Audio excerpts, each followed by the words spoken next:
everyone. Welcome to another episode of Ministry Spotlight. I'm Molly, and today we've got a very special guest, Robin, with us. Robin, can you share a little bit about who you are and what you do here for the church?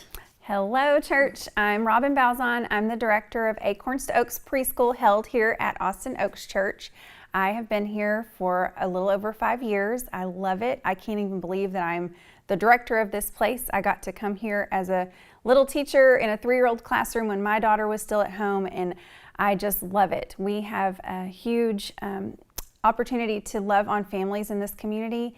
Those that live around here that are working from home right now, they have been bringing their children here a couple of days a week to stay here during a very hard time to work from home when you have preschoolers, and we're helping those kids learn about Jesus and feel loved and prepare them also for going to school one day when they're bigger. That's awesome.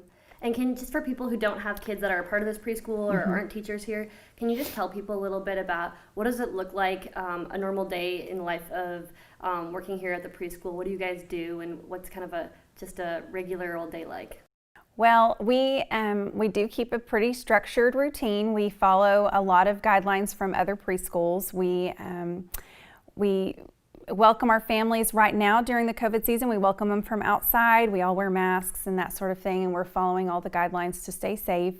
But the little ones will come in, and we spend about half a day with them. We have Bible time and chapel. As many people know, Miss Louisa, BJ Ferguson's wife, is our chapel teacher, and we have a great time with her. And so all of them get a chance to learn about the Lord from her. We get to shine a light into these little ones and give them a lot of joy in a time that is real hard for them because everybody is sheltered in. But we're also helping them learn basic things to prepare them for school one day.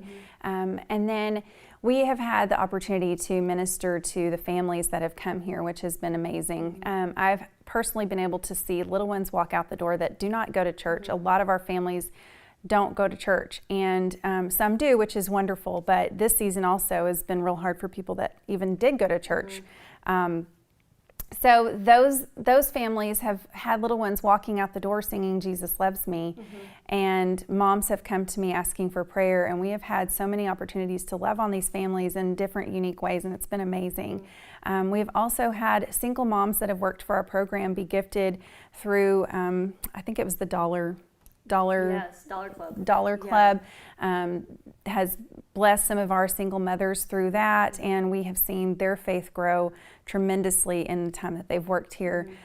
So it's been such an honor and gift to see. So that's kind of what the day looks like and what the ministry is like. So you guys are more than just a daycare facility. Totally, You're yeah. educating kids, sharing Jesus with them, and also in that being not only witnessing to the children, but also to parents who maybe don't go to church, or to the teachers, to themselves, right? Yes. You guys have seen some pretty, had some pretty cool stories with just the teachers here as well. Yeah, we definitely are different. I mean, a full-time daycare is a completely different animal, and this is definitely more a ministry.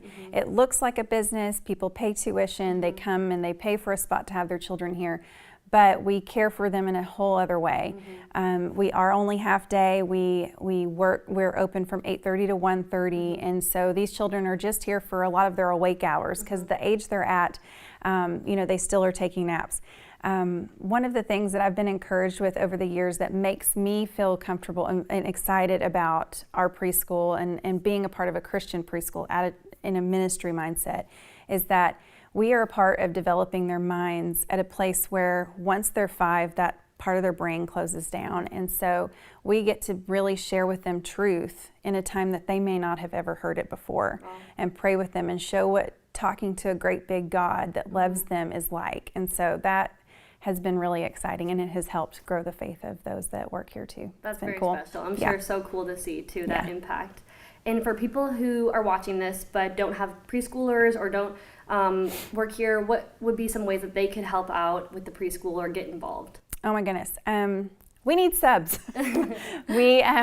We are always needing a substitute teacher, especially with COVID. We have a lot of teachers that work other jobs, and so they may be exposed to an illness and be quarantined, or they're just, their child at home is sick, or their elementary kid is sick, or whatever. And most people that work here are women.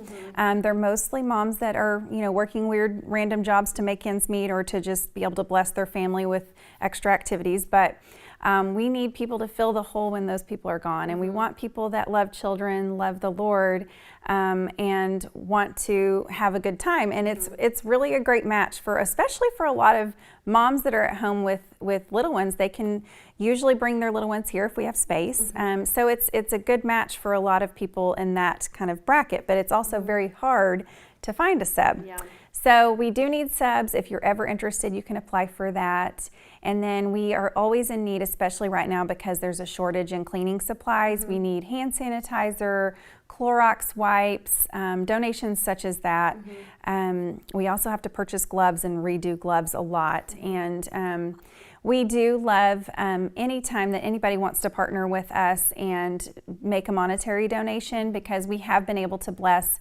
Some families have come to us with the need of maybe they couldn't make tuition that month, or we need to buy a big item that broke because somebody came onto the campus and broke it, or whatever it is, from the playground to supplies in the building. And with as much as we've shrunk in size over this season with trying to stay afloat during the COVID time, that would be a huge blessing. So if anybody ever felt their heart, put it on their heart to give, that would be amazing. Awesome. Thanks so much for sharing, Robin. Thanks, Molly. That's all we have for this episode of Ministry Spotlight. If you are interested in giving financially, giving your time, or giving any gently used gifts, Robin's email will be at the bottom of this screen, and you can email her and get connected with any questions that you might have about Acorns to Oaks. Thanks so much. We'll see you next week, church.